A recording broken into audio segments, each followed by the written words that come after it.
Les contaba en el servicio anterior que el 10 de abril de 1963, cuando yo faltaban como 20 años para que naciera, no entiendo la risa, uno de los primeros submarinos nucleares en Estados Unidos estaba siendo probado para determinar su capacidad de soportar las presiones justamente en la profundidad del océano. Se llamaba Trilliadora, era el nombre que le habían dado militarmente. Los científicos, los especialistas, los militares estaban emocionados por probar el mérito de este logro oceánico, ¿no? Era uno de los submarinos nucleares, se suponía o se creía, más costoso y más, no solo costoso, sino más sofisticados que había en el momento. Y este era el último paso, el más crítico, porque se iba a convertir en un aditamento para las fuerzas militares armadas en Estados Unidos. Y mientras que estaban todas las celebridades allí, el presidente de la República, insisto, 1963. Se transmitía por cadena nacional, el submarino comenzó a sumergirse alcanzando profundidades que nunca antes habían intentado, y a medida que iba bajando, algo les empezó a preocupar, puesto que perdieron contacto en primer lugar con la radio y luego con el radar, lo cual les sorprendió. Se escuchaban al principio algunos ruidos de estáticas y después algunas cosas incoherentes y se preocuparon. Fueron 3 o 4 minutos de mucho silencio y preocupación, de zozobra, y entonces una nave de mar profundo fue despachada al lugar donde había sido perdido el contacto. Y llegando a la escena, así lo describe el periodismo de la época, dice: parecía como unas manos gigantescas lo habían arrugado al submarino.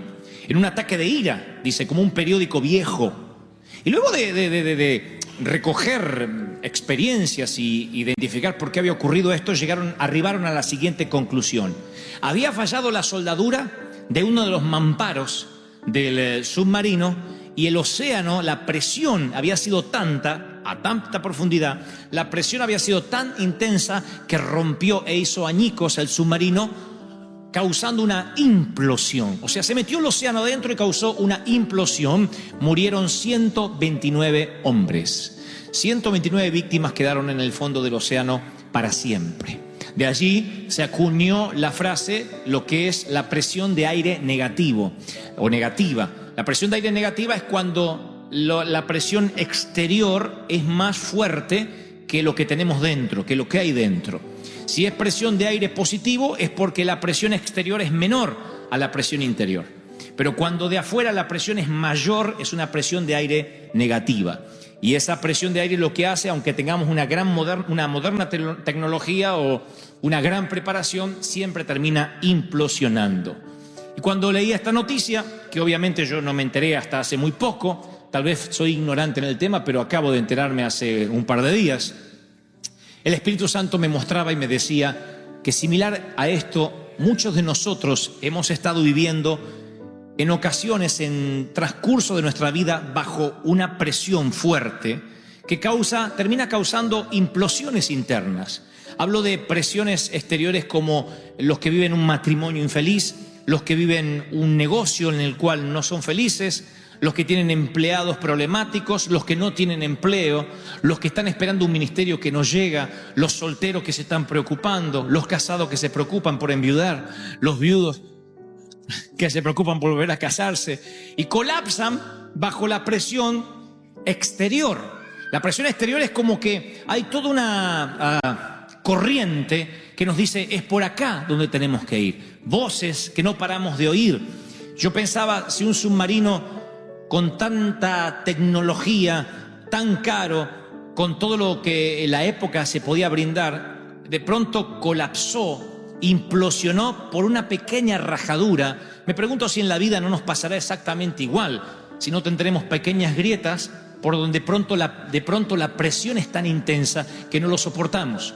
Hay una palabra para la iglesia esta mañana, y es que hay muchas personas aquí viviendo presiones muy fuertes en distintos niveles y dicen: pastor, yo no puedo más, me estoy por rendir, no aguanto más. La presión puede ser, insisto, por una enfermedad, puede ser por una mala relación. La presión es lo que de afuera es un ataque constante, y de dentro lo que hace es literalmente es implosionar, o sea, llenarnos de estrés, de preocupación, y a veces se somatiza eso, a veces se traspasa al físico. La parte almática y la parte espiritual afecta a lo físico. La Biblia dice en Romanos 12:2, la Biblia versión Phillips dice: no permitas que el mundo alrededor te apriete en su propio molde. Oigan, no permitas que la presión externa te apriete, sino deja que Dios te rehaga, de modo que toda tu actitud mental sea cambiada. Así probarás en la práctica que la voluntad de Dios es buena. Romanos 12:2.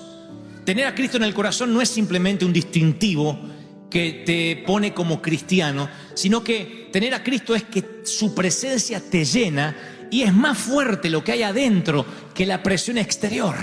Es más fuerte lo que tienes dentro.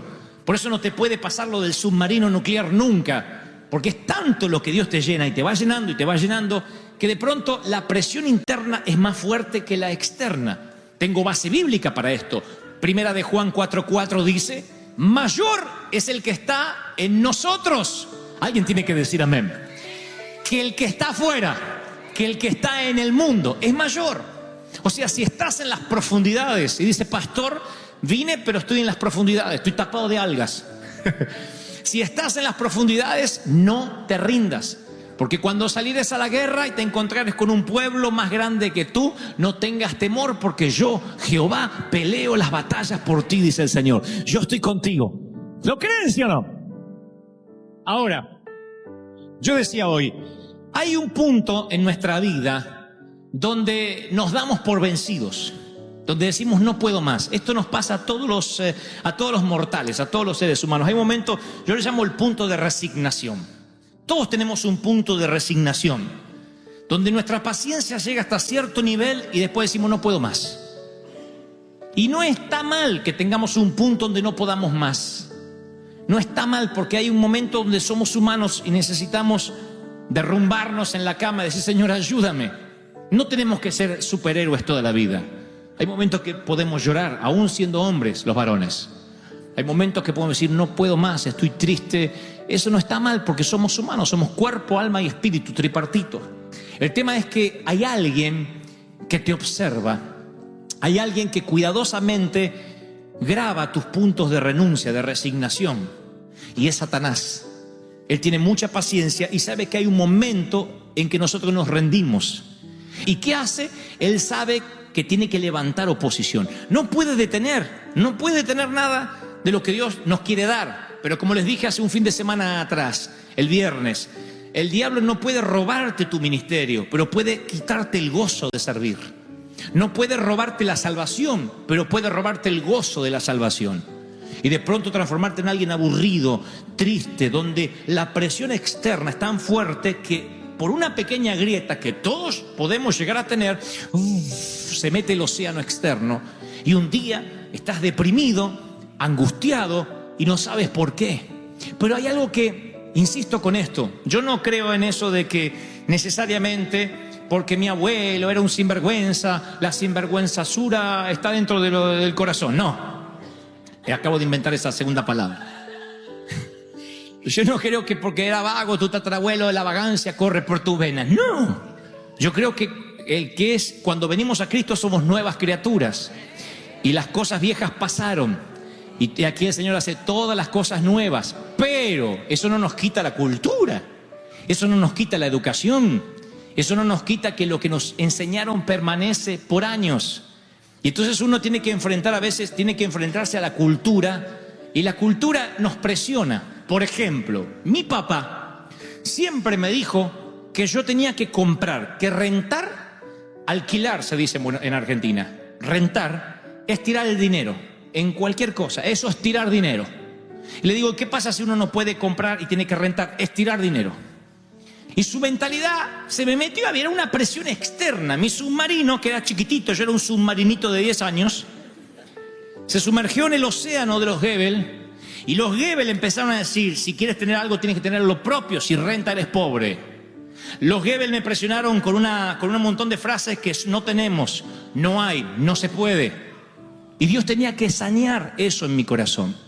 Papá me decía siempre que todo lo que podía lograr era con trabajo. Y se lo agradezco. porque creo que el que no trabaja, que no coma, dice Proverbios. ¿Sabían que decía eso la Biblia? Sí, llévenselo para algún marido. El que no trabaja, que no coma. Les voy a poner en pantalla a mi papá. ¿Quieren conocer a mi papá? Este es mi papá tal como lo conoció mi mamá en un baile. Dice, sí, dice que el viejo, no era viejo ahí, tenía 24, 23 años, le guiñó un ojo así y le dijo, ¿estás sola? Y antes iba al baile con la mamá, acompañada. Así que le hizo así como diciendo a la vieja, no, a usted. Y la sacó a bailar. Ahí van a ver a mi papá en pantalla ahora. Ese es mi papá. No entiendo el logo, ¿qué pasa? Que un poco me ofende, como diciendo, ¿y ese hijo tuvo con ese? Le salió mal el hijo y bueno, fue el cuarto, fueron probando. Hizo 3 borradores mi mamá hasta que quedé yo. Ese es mi papá, alemán, muy trabajador, muy trabajador. Y se tuvo que mantener a todos sus hermanos, porque su mamá, la abuela, la oma, enviudó muy joven, y él tuvo que salir a mantener la finca. Así que ya a los 8 años y medio abandonó el colegio y no pudo estudiar más. Pero igual era un galán, como ustedes verán. Parece un galán de México, ¿no es cierto? Esos galanes de novelas mexicanas antiguas. Ojos azules, ahí no se ve, ojos azules, muy azules, rubio. Y él se le acercó a mi mamá y le dijo, bailamos. Y la sacó a bailar a la vieja y la tuvo bailando hasta hace poco.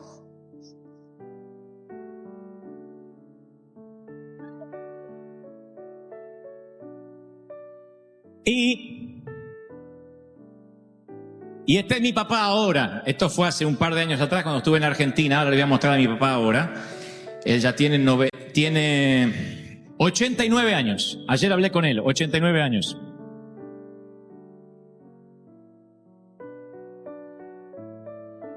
...89 años tiene el viejo. Ayer hablé con él. Ahora, ¿por qué les estoy mostrando esta foto? Porque mi papá está muy lúcido. Tiene 89 años, casi 90... Y va a vivir, mi papá se va a morir cuando tenga ganas, porque es alemán. Los alemanes deciden cuando se mueren, como la abuela. Así que le digo, ¿te pensás morir? Dice, no, estos días no, cualquier cosa te aviso, me digo yo. Fuerte el viejo, los alemanes son así, no se mueren nunca, pero ni matándolos, no, ellos viven y viven y viven y viven y viven. Inmortal es el viejo. Y la atiende a mi mamá, la baña, la cambia, mi mamá tiene principio de Alzheimer.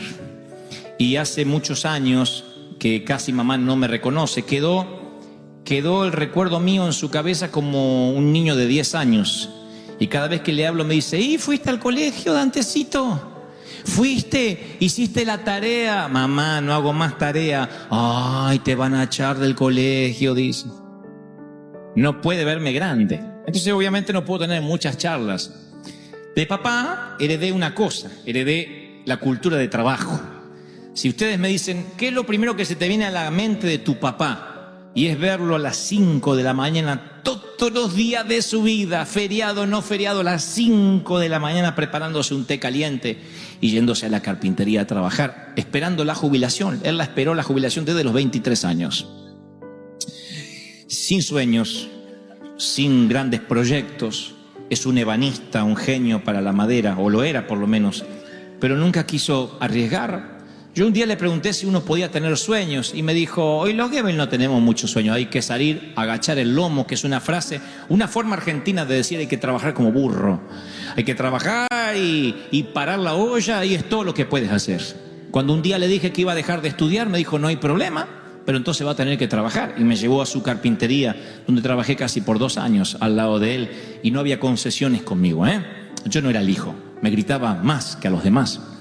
Así que me hacía trabajar y lijar madera y estar en la sierra, a pesar de que yo tenía 16 años. Pero mi papá solo me heredó eso y yo estoy muy agradecido. No concibo otra forma que no sea trabajar duro. Para una compañía, para una empresa, para una iglesia. Pero Dios sabe hacer las cosas. Así que cuando este galán se acercó a esta dama que les voy a mostrar ahora en pantalla, la dama tenía 18 años, actriz.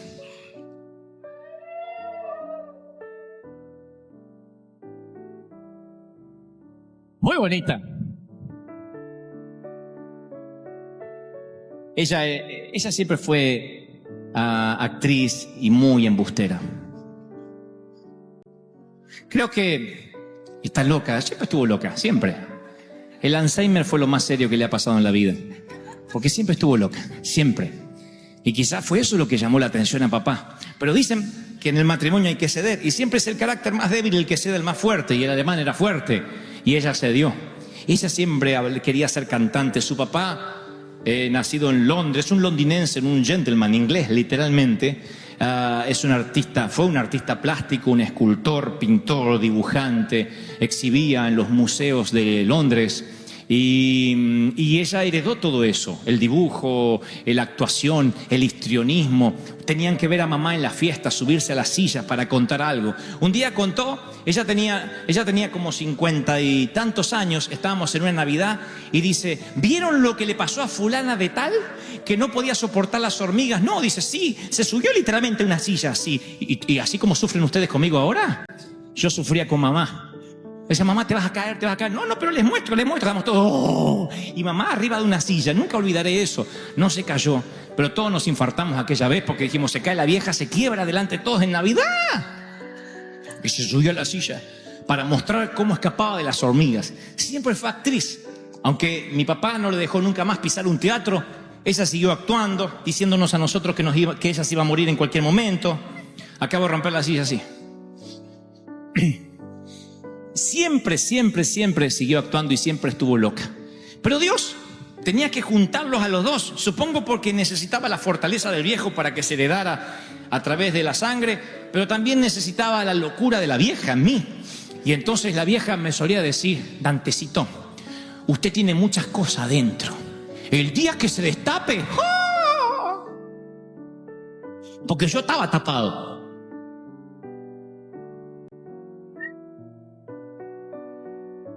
No, yo estaba no hablaba nada, muy tímido, no me podía hablar con la gente, no me relacionaba así con nada, era un bichito, un animalito. Entonces cuando era 5 años era divertido, 6 años, a los 10 era un tontito que estaba así, no hablaba con nadie. Entonces mamá me dijo, usted tiene mucho adentro. Pero papá dice que los Goebbels somos todos burros. No, lea mucho usted.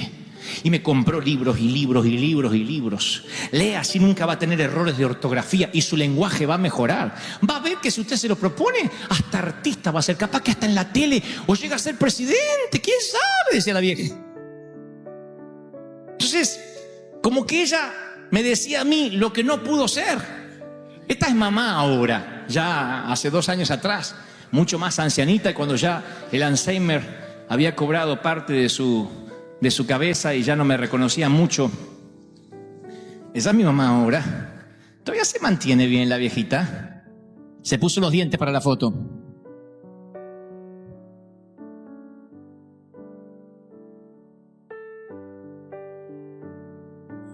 Y cuando los pastores no me hablaban, cuando no tuve mentores, porque yo era muy jovencito, porque era un NN, fue la palabra de la vieja la que me mantuvo, que no implosionara, que no me permitió que el océano apretara mi submarino, aunque estaba lleno de grietas.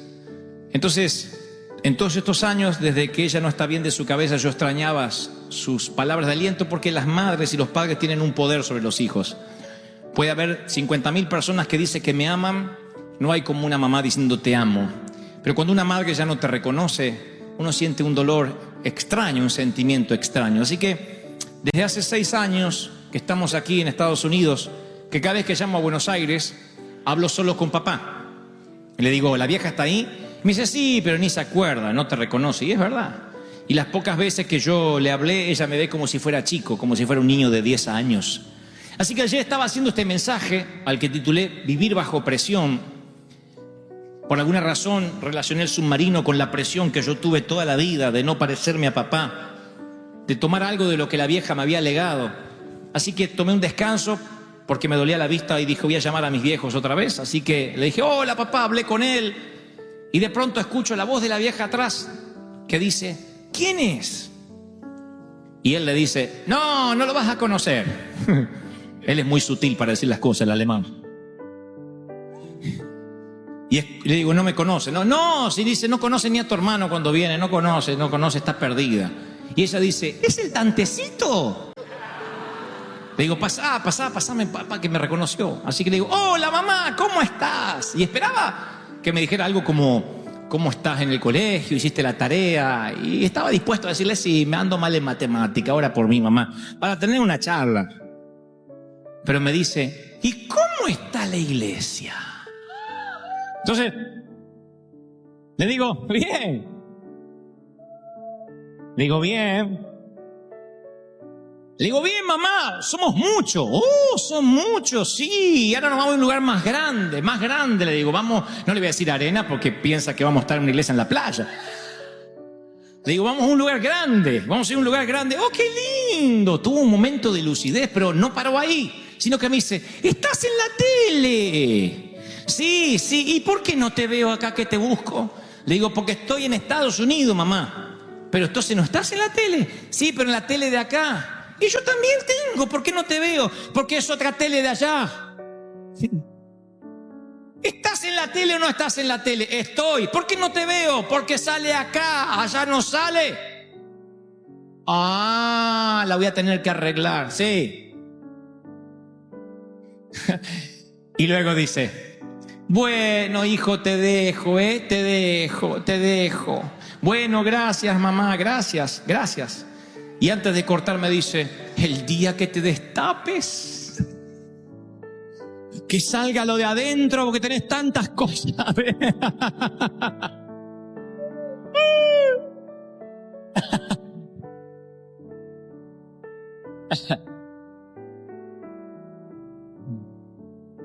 Esa es la frase de mi madre.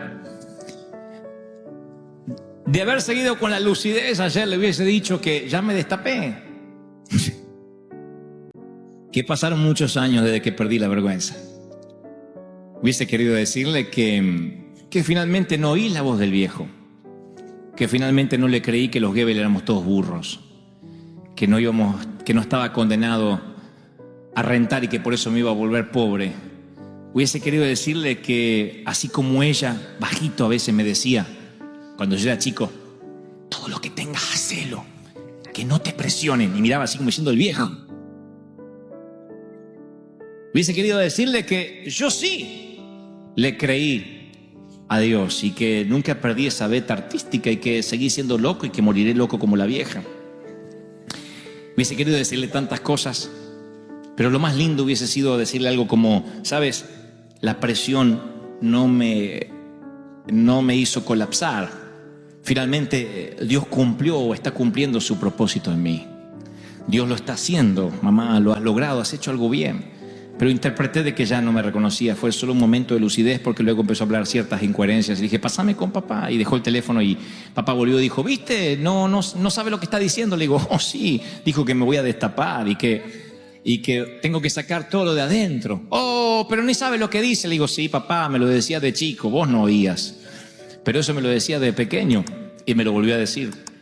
Entonces pienso que a veces Dios nos da esos regalos para que recordemos de dónde nos sacó, de dónde Dios nos transformó, cómo nos fue procesando y que mayor es lo que Él puso dentro que todo lo que hay alrededor.